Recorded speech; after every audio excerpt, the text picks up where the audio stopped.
Salut bien-aimés dans le Seigneur, j'espère que vous allez tous bien. Laisse que le Seigneur puisse vous donner la paix, laisse que le Seigneur puisse vous donner la force. Si vous traversez des moments de difficulté, de détresse, que le Seigneur puisse vous fortifier.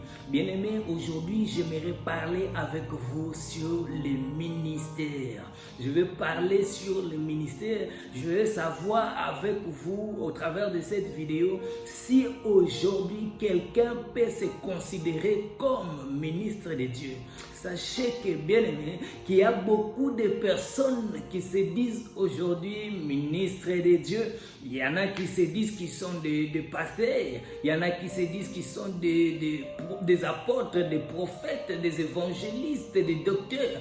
À travers ma vidéo, j'aimerais savoir avec vous, à travers la parole de Dieu, nous allons essayer de découvrir si aujourd'hui, quelqu'un peut être nommé apôtre. Parce que vous allez remarquer que, bien aimé, que beaucoup disent qu'il faut suivre une formation, il faut faire des études et pour devenir ou pour être considéré comme ministre de Dieu. Ça veut dire que beaucoup font la théologie. Après un certain temps, après un certain moment, des années dans la théologie, dans la formation, la personne va avoir un certificat, ce qui certifie que la personne est devenue ministre de Dieu. Et si tu n'as pas ce certificat, bien aimé, comprenez que tu ne peux pas être considéré comme un ministre de Dieu. Si tu n'as pas ce certificat, bien aimé, comprends que tu vas être considéré comme quelqu'un d'autoproclamé. Si tu n'as pas eu de passer par cette formation, tu es considéré, bien aimé, comme quelqu'un qui s'est lui-même autoproclamé ministre de Dieu. C'est-à-dire qu'il faut passer, il faut aller, il faut faire la théologie, il faut suivre une formation pour que tu puisses être considéré ministre de Dieu à travers le certificat qui te sera certifié à la fin de cette formation. Alors, vous allez voir aussi qu'il y a beaucoup de personnes qui disent qu'il faut que tu aies d'abord demeuré dans l'église auprès d'un ministre de Dieu. C'est lui qui va te confier des charges, qui va te donner des charges à l'église. C'est en œuvrant auprès de cet homme de Dieu, c'est en travaillant, c'est cet homme de Dieu qui va commencer à te donner, soit tu vas devenir ancien dans l'église ou tu vas devenir un berger. Mais comprenez que bien aimé, quand tu deviens un berger déjà, tu es considéré ministre de Dieu parce qu'être berger, c'est seulement être pasteur. Ça, c'est pas mal de personnes, pas mal des hommes de Dieu ont des difficultés à distinguer cette chose, mais ce n'est pas notre sujet ici. Comprenez qu'il faut d'abord œuvrer auprès d'un homme de Dieu ou un ministre de Dieu. C'est lui qui va regarder, qui va voir quel est le ministère qui se cache à l'intérieur de toi, quel est le don qui se cache à l'intérieur de toi, et c'est lui qui va enfin confirmer que tu es soit ministre de Dieu, soit pasteur, évangéliste. Vous savez comment ça se déroule, toutes ces choses dans les assemblées. On parle rapidement parce que nous avons peu de temps. Comprenez que c'est ministre de Dieu, il va convoquer les corps des ministres pour que tu puisses être consacré. Ce sont eux qui vont faire des impositions des mains, ils vont t'imposer des mains pour que tu puisses maintenant exercer et puis être comme ministre de Dieu. Bien aimé, c'est là que nous voulons savoir toutes ces manières de faire les choses. C'est ce que la Bible est en train de nous recommander. Parce que si tu n'es pas consacré aujourd'hui, si tu n'as pas œuvré auprès d'un homme de Dieu qui a imposé des mains avec un corps de ministre, ça veut dire que tu vas être considéré comme un autoproclamé. Pour que tu sois considéré comme ministre de Dieu, il faudrait d'abord que tu puisses être soit passer une formation, soit œuvrer auprès d'un serviteur de Dieu. Voilà pourquoi aujourd'hui, pas mal de gens, pas mal des amis, nous avons vu qu'ils ont donné de l'argent même. Des gens donnent de l'argent pour qu'on puisse les consacrer comme hommes de Dieu, pour qu'on puisse les consacrer ministres de Dieu. Mais là, nous voulons savoir si parce que tu as la connaissance de la parole de Dieu, parce que tu connais les Écritures, tu connais Genèse à Apocalypse, que tu peux être considéré comme un ministre de Dieu.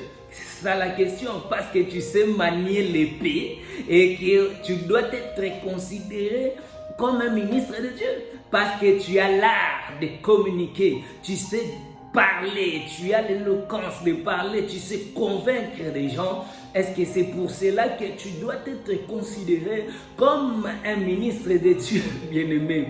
Comprenez que c'est toutes ces choses que nous voulons voir. Est-ce que la Bible nous dit qu'il faut suivre une formation en théologie pour que tu puisses être considéré comme un ministre de Dieu? Est-ce qu'il faut suivre une formation, avoir un certificat pour que toi tu puisses être considéré aujourd'hui comme un ministre de Dieu?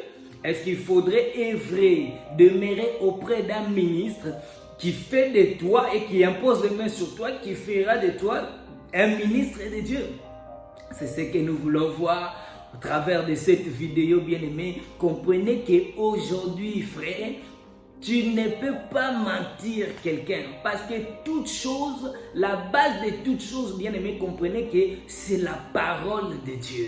Donc aujourd'hui, c'est impossible de duper quelqu'un ou de mentir quelqu'un. Sans mentir, bien-aimé, sans séduire.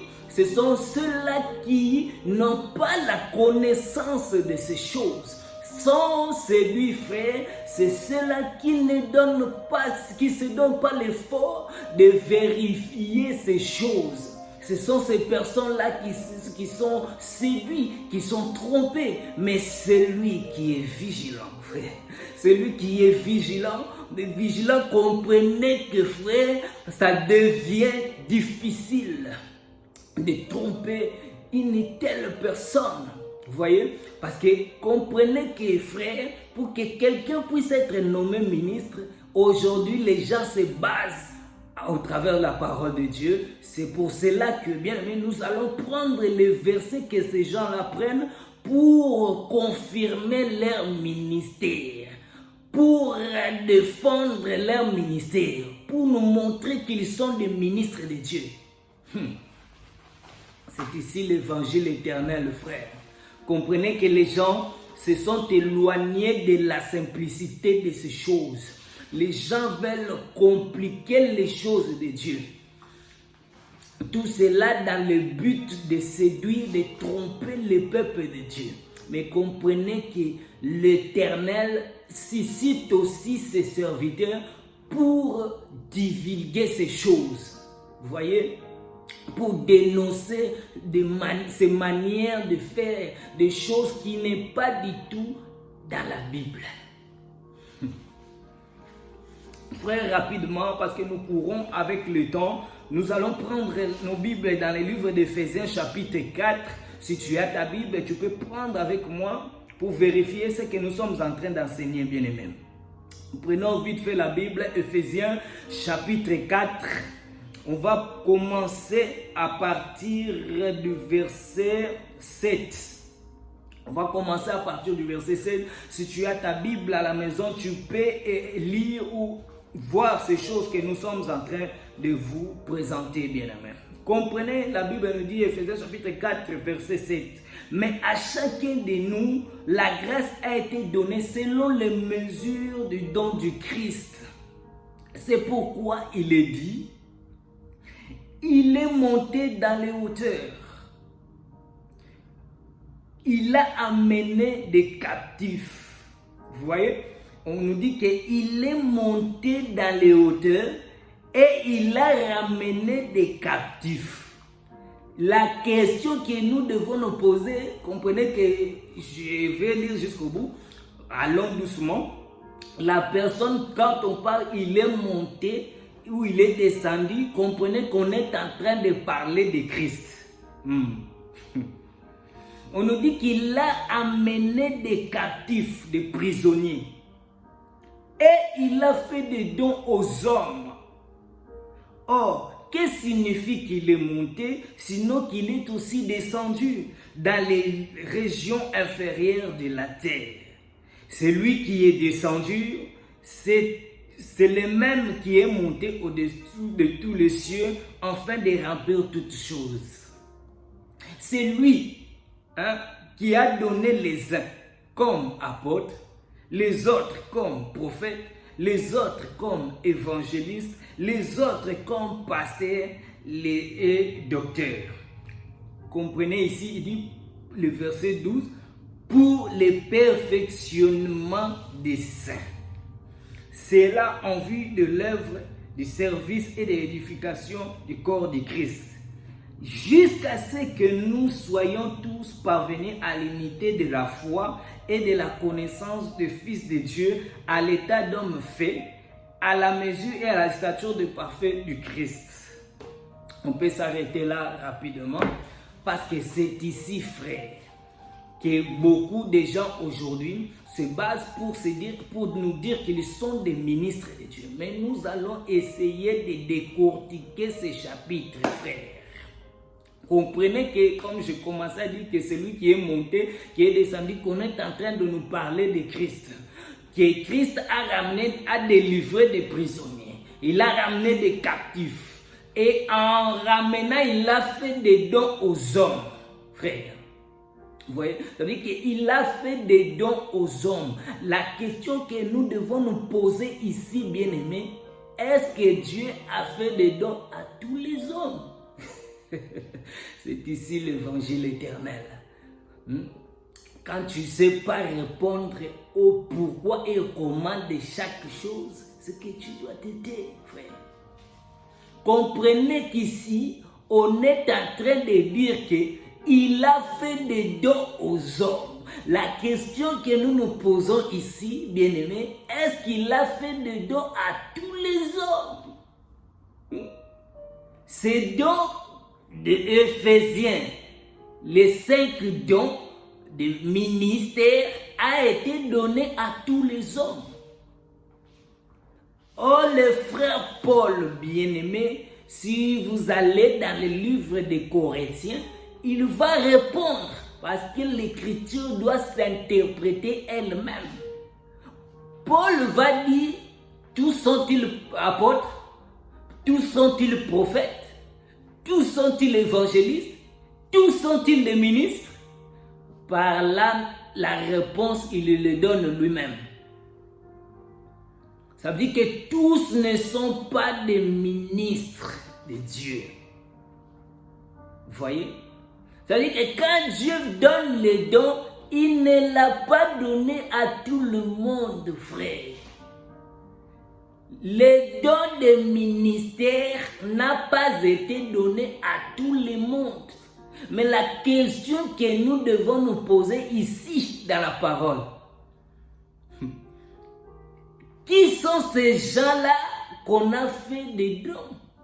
Est-ce que c'est à nous aujourd'hui? C'est ici la question. Parce que frère Paul nous démontre que le ministère n'a pas été donné à tout le monde, frère.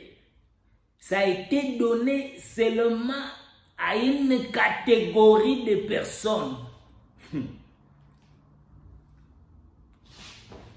Comprenez, frère. Soyez branchés avec moi pour que nous puissions décortiquer les choses de Dieu.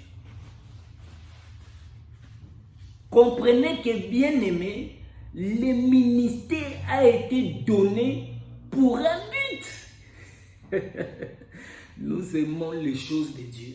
Dieu ne fait jamais quelque chose au hasard, frère. Dieu ne fait pas même les miracles, frère. Dieu ne fait pas des choses au hasard ou par plaisir.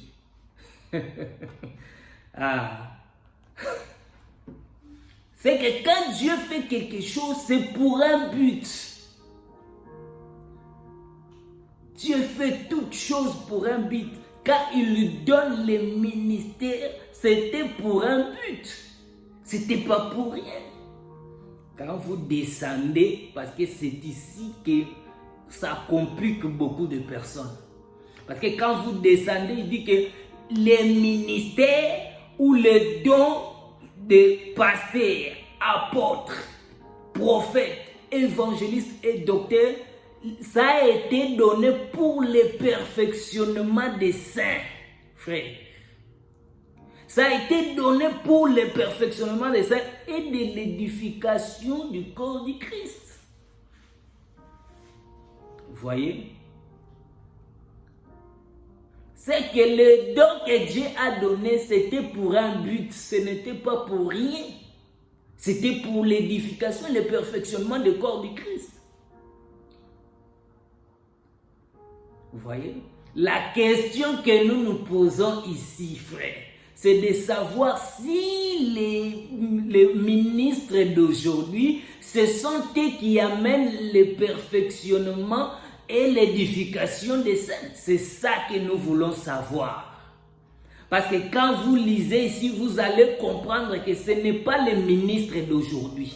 Parce que si on enlève la parole de Dieu aujourd'hui, comprenez qu'ils n'auront rien à dire. Nous aimons les choses de Dieu, bien-aimés. Parce que nous courons avec le temps. Je pense que je vais faire plusieurs vidéos pour essayer d'expliquer la chose. Et m'excuser. Comprenez, frère, que les ministres ont été donnés pour le perfectionnement et l'édification. Mais nous demandons si c'est le ministre d'aujourd'hui que cela a été donné. Frère, comprenez que, frère, ce ne sont pas les ministres d'aujourd'hui qui amènent ces choses. Dieu avait donné les ministres au temps des apôtres pour nous donner le perfectionnement et l'édification. Voilà pourquoi, bien aimé, les Écritures nous disent que l'Église est bâtie sur le fondement des apôtres. Voilà. Ça veut dire que l'Église est bâtie sur les enseignements des apôtres, pas les apôtres d'aujourd'hui. Pas ceux-là qui se disent aujourd'hui, je suis apôtre. Les ministères, frères, ne les a pas été donnés. Le ministère ici a été donné à ceux-là au temps des apôtres pour que tous les saints, dès le temps des apôtres, le temps du premier siècle, et nous aujourd'hui, pour que nous puissions être édifiés au travers des enseignements des apôtres, pas des apôtres d'aujourd'hui, les prophètes. C'est ici l'évangile éternel, bien-aimé. Et tout celui aujourd'hui qui prend ces versets pour se réclamer apôtre, il n'est pas apôtre. Tout celui qu'aujourd'hui prend ces chapitres pour se déclarer ministre de Dieu, ces versets, ces chapitres d'Éphésiens qui parlent des dons des ministres, ça ne te donne pas le pouvoir de devenir un ministre de Dieu. Parce que ces ministres que Dieu avait donnés, c'était pour le corps de Christ. C'était pour l'édification des saints. Comprenez, bien-aimé, si tu es ensemblé quelque part avec des frères et que quelqu'un aujourd'hui se dit qu'il est ministre de Dieu, comprends qu'il n'est pas ministre ou pose-lui la question: quel est le verset ou le chapitre qui fait de lui un ministre de Dieu? C'est ici l'évangile éternel, frère. Il doit te démontrer dans les Écritures les versets ou les chapitres qui fait de lui ministre. Ce n'est pas parce qu'on t'a imposé des mains que tu es devenu un ministre de Dieu. Soit tu es devenu un ministre des hommes. Tu es un ministre des hommes. Tu n'as pas le ministère de la parole ici tel qu'on nous enseigne dans le livre d'Éphésiens. Frère, que le Seigneur vous bénisse, bien-aimés. Je fais cette courte vidéo pour démontrer qu'il n'y a pas de ministre aujourd'hui. Si quelqu'un se dit ministre, il doit le prouver avec les Écritures. je reviendrai avec une vidéo, frère. Mais comprenez que Paul nous avait déjà averti ces choses. Qu'il va s'élever des gens qui vont traîner les disciples de Dieu derrière eux. Vous voyez? Ces ministres d'aujourd'hui se sont levés pour entraîner les vrais peuples de Dieu derrière eux. Voilà pourquoi Jésus dira à la fin, je ne vous ai jamais connus. Ne diront-ils pas que nous avions fait des miracles? Nous avons enseigné la parole de Dieu. Pourquoi Jésus dit qu'il ne les connaît pas? Parce qu'ils ont dérobé le ministère des apôtres, de ceux-là qui étaient au temps des apôtres. Vous voyez? Comprenez que ces choses, c'est tout celui qui aujourd'hui veut être ministre de Dieu, comprend que c'est un faux ministre. Aujourd'hui, nous n'avons plus de ministres. Les ministres de Éphésiens ont été donnés pour le corps de Christ, pour ceux qui étaient au temps des apôtres et jusque pour nous aujourd'hui. Ce sont ces ministres que Dieu a donnés qui nous amènent dans la perfection et qui nous édifient, qui édifient le corps de Christ. Ce n'est pas les ministres d'aujourd'hui. Or, ceux qui nous édifient, ce sont les fondements des apôtres.